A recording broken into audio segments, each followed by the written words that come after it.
વરસાદને લઈને ડોલવણ તાલુકાના પંચોલ ગામની આશ્રમ શાળામાં વરસાદી પાણી ઘૂસ્યા। આશ્રમ શાળાની આસપાસ નદીના પાણી ફરી વળતા એનડીઆરએફની ટીમ ઘટના સ્થળે પહોંચી।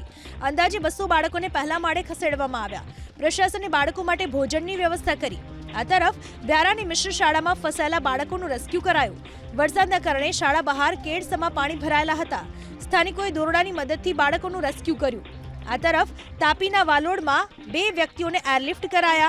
બહેજ ગામ નજીક 2 પશુપાલકો ફસાયા હતા, જેમને હેલિકોપ્ટરની મદદથી સલામત સ્થળે ખસેડવામાં આવ્યા। ડોલવણના અંતાપુરમાં 20 થી વધુ લોકોનું રેસ્ક્યુ કરાયું। નદીમાં પૂર આવતા 20 લોકો પાણીની વચ્ચે ફસાયા હતા। વરસાદને લઈને ડોલવણ તાલુકાના પંચોલ ગામની આશ્રમ શાળામાં વરસાદી પાણી ઘૂસ્યા। આશ્રમ શાળાની આસપાસ નદીના પાણી ફરી વળતા એનડીઆરએફની ટીમ ઘટના સ્થળે પહોંચી। અંદાજે 200 બાળકોને પહેલા માળે ખસેડવામાં આવ્યા। પ્રશાસને બાળકો માટે ભોજનની વ્યવસ્થા કરી। આ તરફ વ્યારાની મિશ્ર શાળામાં ફસાયેલા બાળકોનું રેસ્ક્યુ કરાયું। વરસાદના કારણે શાળા બહાર કેડસમાં પાણી ભરાયેલા હતા।